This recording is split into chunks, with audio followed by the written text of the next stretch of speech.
2022년 6월 14일 큐티 말씀입니다. 창세기 50장 15절로 26절입니다. 요셉의 형제들이 그들의 아버지가 죽었음을 보고 말하되 요셉이 혹시 우리를 미워하여 우리가 그에게 행한 모든 악을 다 갚지나 아니할까 하고 요셉에게 말을 전하여 이르되 당신의 아버지가 돌아가시기 전에 명령하여 이르시기를 너희는 이같이 요셉에게 이르라. 내 형들이 내게 악을 행하였을지라도 이제 바라건대 그들의 허물과 죄를 용서하라 하셨나니 당신 아버지의 하나님의 종들인 우리 죄를 이제 용서하소서 하매 요셉이 그들이 그에게 하는 말을 들을 때에 울었더라. 그의 형들이 또 친히 와서 요셉의 앞에 엎드려 이르되 우리는 당신의 종들이니이다. 요셉이 그들에게 이르되 두려워하지 마소서. 내가 하나님을 대신하리이까. 당신들은 나를 해하려 하였으나 하나님은 그것을 선으로 바꾸사 오늘과 같이 많은 백성의 생명을 구원하게 하시려 하셨나니 당신들은 두려워하지 마소서. 내가 당신들과 당신들의 자녀를 기리리이다 하고 그들을 간곡한 말로 위로하였더라. 요셉이 그의 아버지의 가족과 함께 애굽에 거주하여 110세를 살며 에브라임의 자손 3대를 보았으며 므낫세의 아들 마길의 아들들도 요셉의 스라에서 양육되었더라.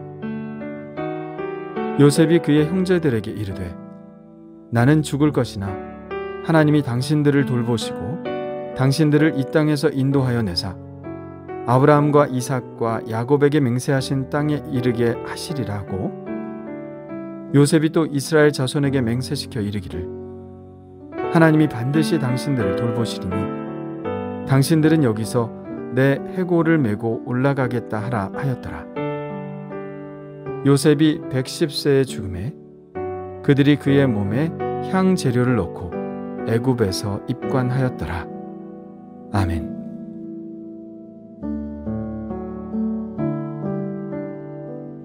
장례를 잘 치르긴 했는데 요셉의 형들에게 걱정이 생겼습니다. 어떤 걱정일까요? 15절에 이렇게 나와 있습니다. 요셉의 형제들이 그들의 아버지가 죽었음을 보고 말하되 요셉이 혹시 우리를 미워하여 우리가 그에게 행한 모든 악을 다 갚지나 아니할까 하고 우리는 요셉의 형들의 우려가 무엇인지 알 것 같습니다. 고센 땅에서 지금까지 17년을 살아오면서 그들은 늘 이런 걱정을 했었네요. 지금은 아버지가 살아계시니 아버지를 봐서 우리를 살려두는 것이지 아버지만 돌아가시면 요셉은 우리에게 복수를 시작할지도 모른다. 그런데 이제 그 걱정이 현실적인 문제가 되었습니다. 아버지 야곱이 돌아가신 것이죠. 이제 형들은 두려움 가운데 요셉이 어떻게 나올지 예의주시하고 있습니다. 그러다가 그들이 선수를 치죠. 갑자기 당하는 것보다는 선수를 치는 것이 좋겠다고 생각했나 봅니다. 요셉에게 사람을 보내는데요. 이렇게 전달합니다. 요셉에게 말을 전하여 이르되 당신의 아버지가 돌아가시기 전에 명령하여 이르시기를 너희는 이같이 요셉에게 이르라. 내 형들이 내가 악을 행하였을지라도 이제 바라건대 그들의 허물과 죄를 용서하라 하셨나니 당신 아버지의 하나님의 종들인 우리 죄를 이제 용서하소서 하매 정리하자면 아버지가 우리의 허물을 용서하라 하셨으니 아버지의 말에 따라 우리를 용서해 달라는 것입니다. 요셉이 이 말을 들었을 때 기분이 어땠을까요? 요셉의 반응을 보면 알 수 있습니다. 요셉이 그들이 그에게 하는 말을 들을 때에 울었더라. 예, 요셉은 울었습니다. 왜 울었을까요? 억울해서 울었을 수도 있습니다. 내가 분명히 17년 전에 용서한다고 했는데 왜 나의 마음을 이토록 알아주지 못하지? 자신의 선한 마음이 오해돼서 울었을 수 있습니다. 그런데 저는 그것보다는 형들의 마음을 충분히 느끼기 때문에 울었으리라 생각합니다. 나는 용서한다고 했는데 형들은 그 말을 믿지 못할 정도로 괴로움이 심하구나. 이렇게 생각하지 않았을까요? 나는 용서하고 잊어버렸는데 형들은 아직도 죄책감을 가지고 살아가는구나. 17년 동안 겉으로는 웃는 것 같았지만 얼마나 두려움에 떨며 살았을까. 내가 형들의 마음을 충분히 이해하지 못하고 살았구나. 그동안 얼마나 힘들었을까. 그 마음이 느껴졌기 때문에 요셉은 슬픔 가운데 눈물을 흘렸습니다. 요셉의 이 마음을 알지 못하는 형들은 이번에는 요셉을 직접 찾아오죠. 그리고 요셉 앞에 엎드려서 이렇게 말합니다. 우리는 당신의 종들이니이다. 마치 탕자가 아버지께 찾아와서 하는 말 같죠. 나는 아버지의 아들임을 감당하지 못하겠으니 종으로 삼아 주십시오.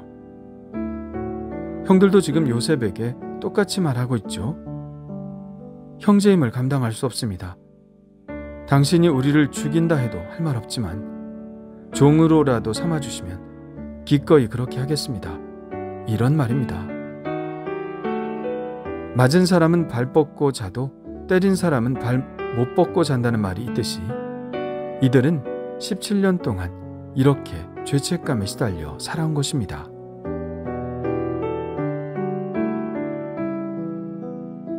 죄의 문제만큼 인간의 삶을 황폐하게 만들고 또 삶의 질을 떨어뜨리게 만드는 것도 없습니다. 사람들이 몰락하는 것은 돈이 없어서가 아닙니다. 죄 때문에 몰락하는 것이죠. 사회적으로 매장을 당합니다. 그러나 그것보다 더 심각한 것은 자기 스스로를 죄인이라 생각하고 아무도 자기를 받아들여 주지 않을 것이라고 생각해서 자기 자신을 스스로 고립시키는 것이죠. 이런 삶은 사실 살아도 살아있는 것이 아닙니다. 이 죄의 문제를 해결하지 못하면 인간의 삶은 계속해서 황폐화될 뿐이죠. 그렇다면 이 죄의 문제를 어떻게 해결할 수 있을까요? 두 가지 방법이 있습니다. 하나는 죄가 아니니 죄책감을 느낄 필요가 없다고 스스로를 세뇌시키는 것입니다. 현대에 들어와서 많은 정신과의 치료는 이 방법을 선택하고 있죠. 그러나 이것은 일시적인 방법일 뿐 내면 깊숙이 자리 잡고 있는 죄책감을 치료하지는 못합니다. 그렇다면 또 한 가지의 방법은 무엇일까요? 바로 은총의 방법이죠. 용서의 방법입니다. 이것은 죄를 죄라고 말하지 않는 것이 아닙니다. 죄는 죄이지만 그것으로 사망에 이를 수 있는 심각한 문제이지만 그 모든 것을 용서했다고 선언하는 것입니다. 용서했으니 더 이상 죄책감에 시달리지 말고 행복하고 자유롭게 살라는 것이죠. 그렇다면 요셉은 어떤 방법을 통해서 형들 안에 깊게 자리 잡고 있던 죄의식을 해방시켰을까요? 바로 두 번째 방법, 은총의 방법을 사용했습니다. 요셉은 형들 안에 자리 잡고 있는 죄의식은 오직 은총으로 밖에는 해결될 수 없음을 봅니다. 이미 요셉은 형제들 안에 있는 죄의 쓴뿌리가 얼마나 깊게 그 마음 안에 상처로 남아있는 줄을 잘 알았죠. 그래서 요셉은 그들의 마음 밑바닥까지 내려갑니다. 이 죄책의 상처들은 진노로 해결될 것이 아님을 믿고 사랑과 위로로 그들에게 은총이 이미 주어졌음을 간곡하고도 부드럽게 전달하죠. 요셉이 그들에게 이르되 두려워하지 마소서. 내가 하나님을 대신하리이까. 당신들은 나를 해하려 하였으나 하나님은 그것을 선으로 바꾸사 오늘과 같이 많은 백성의 생명을 구원하게 하시려 하셨나니 당신들은 두려워하지 마소서. 내가 당신들과 당신들의 자녀를 기르리이다 하고 그들을 간곡한 말로 위로하였더라. 요셉은 간곡히 위로합니다. 두려워하지 말라고 위로합니다. 당신들과 당신들의 자녀에게 아무 일도 없을 것이고 내가 돌보겠다고 말합니다. 그들에게 이미 은총이 주어졌음을 그들의 입장에 서서 이해하고 설득시키고 있죠.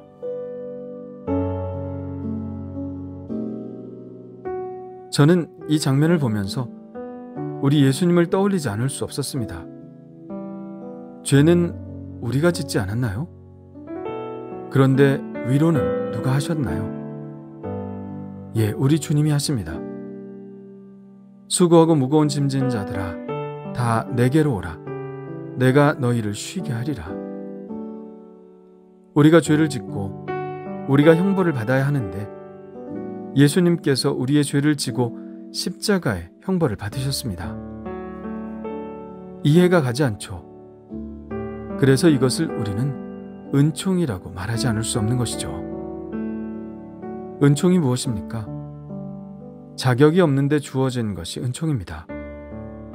대가를 치르지 않았는데 은혜로 주어진 것이 은총입니다. 예수님은 우리가 우리의 죄를 자백하면 죄사함의 은총을 베풀어 주십니다. 그래서 우리는 이 은총을 이렇게 노래하죠. 나 같은 죄인 살리신 그 은혜 놀라워. 잃었던 생명 찾았고 광명을 얻었네.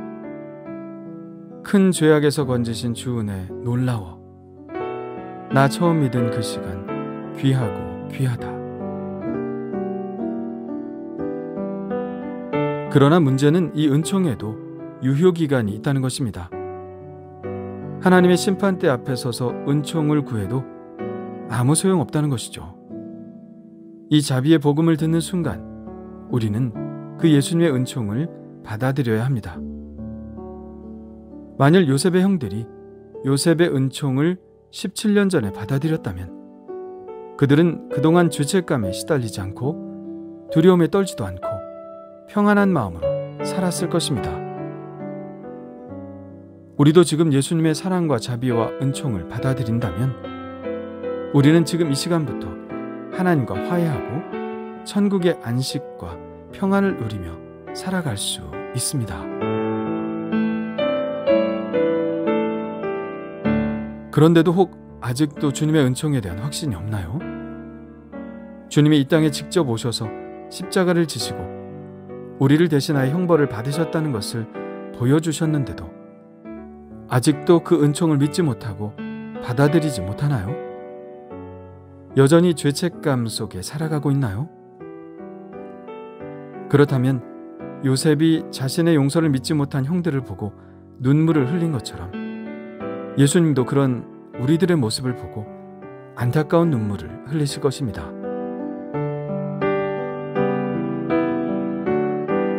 은총은 우리에게서 나오는 것이 아닙니다. 우리가 의롭기 때문에 은총을 받은 것이 아닙니다. 주님이 완전한 용서를 베풀어 주셨기 때문에 우리가 은총을 입은 것입니다. 우리의 부족한 모습을 바라보지 않고 예수님의 무한하신 사랑의 마음을 받아들이는 것, 그것이 믿음입니다. 그것을 믿는 순간 우리의 마음은 천국으로 변화되죠.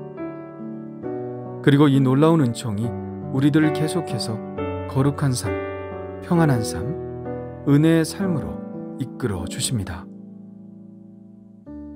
그렇다면 나는 이 은총에 감사하고 나를 위한 것으로 받아들이고 있나요?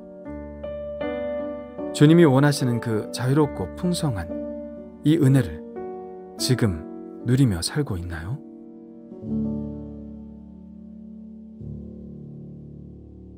주님 감사합니다. 우리들에게 용서의 은총을 베풀어 주셔서 감사합니다. 요셉의 형들은 그동안 얼마나 불안했을까요?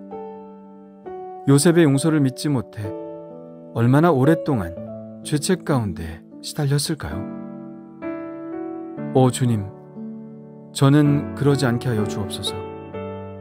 예수님께서 베풀어 주신 완전한 용서를 믿게 하옵소서. 믿고 주님이 주시는 자유를 누리게 하옵소서. 나 같은 죄인에게 용서를 베풀어 주신 주님의 은총에 감사드리며 예수님의 이름으로 기도합니다. 아멘.